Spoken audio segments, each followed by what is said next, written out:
충청북도가 봉양역 경유 노선을 충북 의견으로 정해서 국토부에 제출합니다.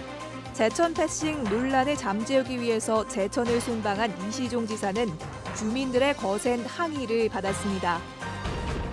오창 후기리 폐기물 소각장 추진업체에 소각장 허가권을 가진 환경부 출신 공무원이 임원으로 재직 중인 사실이 확인됐습니다. 이 업체는 과거에도 환경부 퇴직 공무원을 대표이사로 임명한 적이 있습니다. 청주국제공예 비엔날레가 오는 10월 8일부터 41일 동안 개최됩니다. 조직위는 국제공예 공모전을 2년 만에 부활하기로 하는 등 밑그림을 공개했습니다. 여러분 안녕하십니까? 계속해서 충북 지역 뉴스입니다. 충북선 고속열차가 제천역을 지나가지 않는다는 이른바 제천 패싱 논란 중에 제천을 방문한 이시종 지사가 제천 시민들의 거센 항의를 받으면서 곤혹을 치렀습니다. 충청북도는 제천역이 아닌 제천 봉양역을 경유 노선으로 정부에 제출하기로 했습니다. 김대용 기자입니다. 이시종 충북지사가 제천시청에 들어서자 현수막을 손에 든 시민들이 갑자기 몰려듭니다. 충북선 고속철도 제천역 경유를 요구하는 시민들이 앞을 막아서면서 이 지사 일행과 경찰, 시민들이 섞여 아수라장이 됐습니다. 집에 가! 집에 들어가시오! 일부 시민이 옷을 잡아당기면서 넥타이까지 헝클어진 이시종 지사는 제천에 올 때마다 격한 환영을 받고 있다며 뼈 있는 농담을 했습니다. 강우선 때문에 바깥에서 뜨겁게 환영해 주시고 작년에는 또 청풍호모 이름 때문에 또 앞에서 환영해 주시고 재작년에는 철도 박물관 때문에 또 충북선 고속철도가 제천역을 직접 경유해야 한다는 주장은 간담회 자리에서도 쏟아져 나왔습니다. 충북선 노선이 빙 돌아 제천을 들러가거나 원주 대신 아예 태백선을 고속화해 강릉에 연결해 달라는 것. 충청북도에서 균형 건설을 위해서 예산을 쓴다면 어디부터 생각해야 되느냐? 제천입니다. 이 지사는 제천역을 경유하면 7천억 원, 태백선을 고속화하면 4조 6천억 원이 더 들어 정부가 받아들일 가능성이 없다고 밝혔습니다. 제한된 예산을 고려할 때 제천 봉양역을 서제천역으로 바꿔 경유하는 방안이 2,700억 원이 더 들어 가장 현실적이라는 것.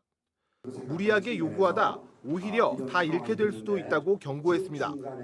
제천 발전에 의해서 어느 것이 가장 현실적인가 하는 문제를 깊이 있게 논의해 주시고 판단해 주시기를.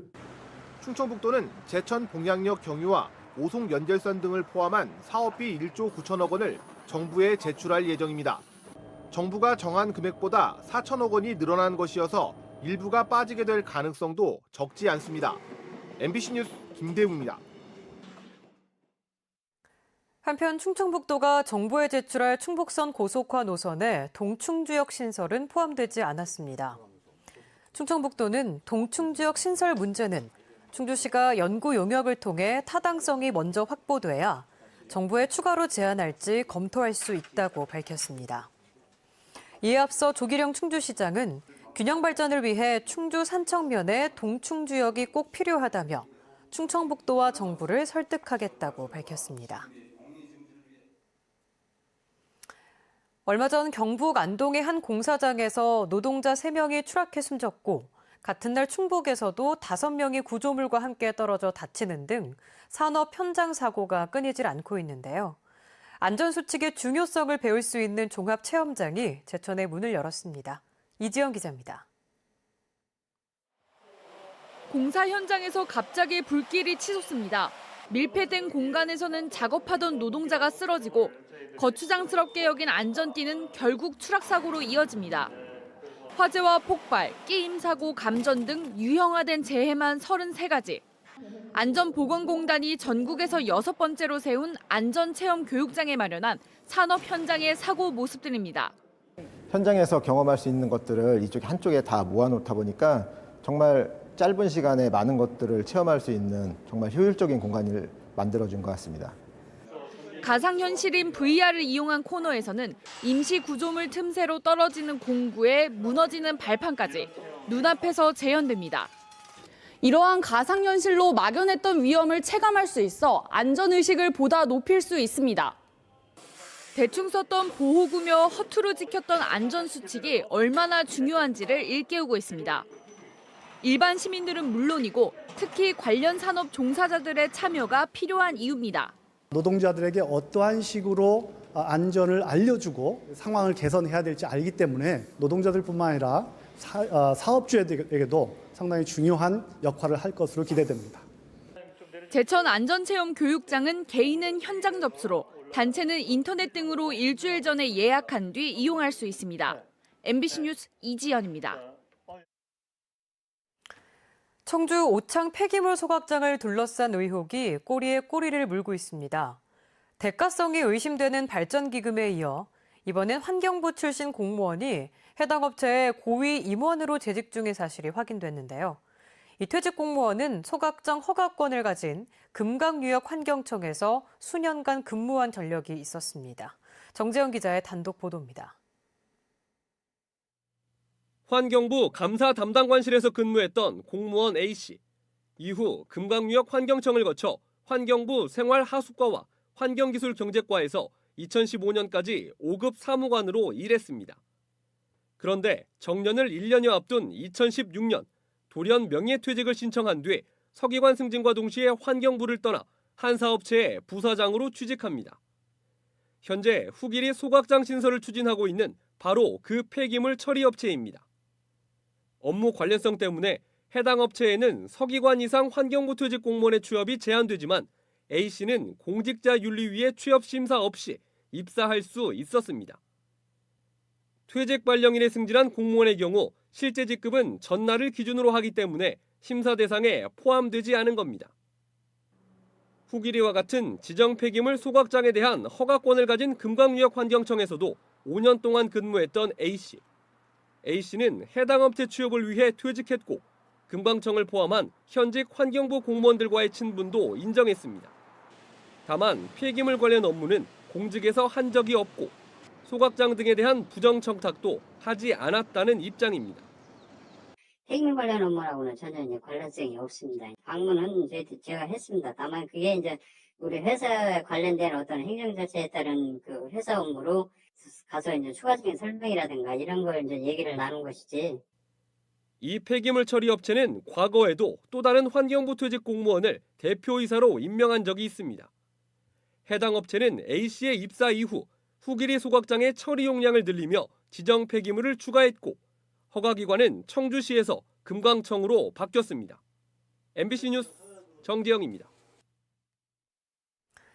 전액 세금으로 운영되는 공공조직에서 조직적인 시간외 부정수급이 드러났습니다. 알고 보니 감사는 단 한 번도 없었고 문제가 드러나도 징계할 주체조차 없었습니다. 명색이 시장군수를 회장으로 둔 체육회 이야기입니다. 심충만 기자입니다. 비정규직 신분의 체육 지도자 노조가 자신들이 연루된 내부 비리를 자진해 공개합니다. 하지도 않은 연장 근무를 했다고 신고해 너도나도 시간의 수당을 빼돌렸다는 것입니다. 체육회 특정 관리자 계좌로 송금하기 위한 것이었다고 폭로를 이어갑니다. 내가 하고 싶어서 한 게 아니라 전반적인 분위기가 그러니까 할 수밖에 없는 분위기가 돼서 했는데 그 돈이 어떻게 사용될지 모르고. 앞서 이들의 문제 제기를 수용한 영동군도 특정 감사에서 이런 사실을 확인했습니다. 2017년부터 1년 반 남짓 동안 확인된 금액이 1,000여만 원.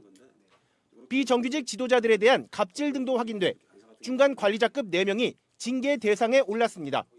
체육회 자체적으로 지금 기존에 잘 따져가지고 지금 그런 규정을 좀 해놨어야 되는데 그걸 좀 못한 것은 사실이긴 하지만 지금 거기까지 우리 하기에는 조금.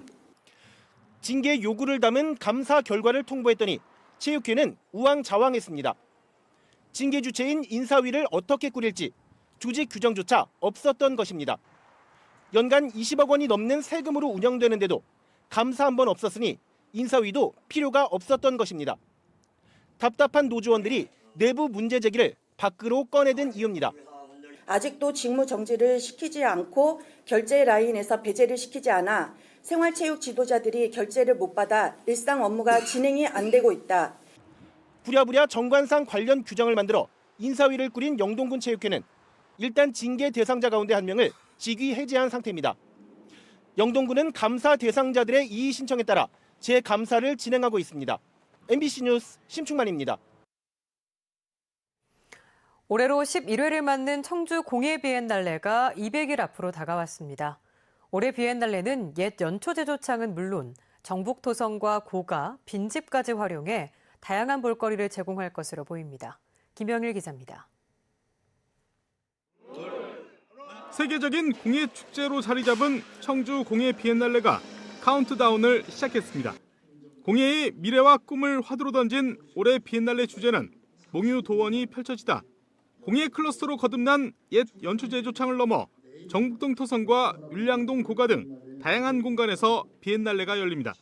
주 행사장뿐만이 아니라 정북동 토성이라든가 그 밖에 여러 또 빈집이라든가 이런 청주 시내 전역으로 공예가 확장된다는 것이고요. 비엔날레 위상을 높이고 경쟁력 있는 작품을 모으기 위해 국제공예 공모전도 2년 만에 부활했습니다. 도자기 예술가로 유명한 중국의 리샤오펜과 인도의 알폰소 아를로스 등 50개 나라에서 2,000명이 넘는 작가가 비엔날레에 참여할 것으로 보입니다. 안덕벌일 때 빈집을 활용한 프로젝트와 정북동 토성 일대를 수놓을 플래그 아트는 색다른 볼거리입니다. 기능적인 것들, 쓰임에 관한 것들, 숨결에 같은 것들, 어떤 기본적인 동사를 주제로 해서 이루어졌지만 이번 11회에서는 그런 역할을 벗어나서 그런 어떤 환타지아를 주고 싶었던 것이 올해는 관람객 교육 프로그램과 글로컬 공예 마켓, 거리 마켓도 다양해져 주민 참여형 비엔날레에 대한 기대감이 커지고 있습니다. MBC 뉴스 김영일입니다. 지금까지 충북지역 뉴스였습니다. 고맙습니다.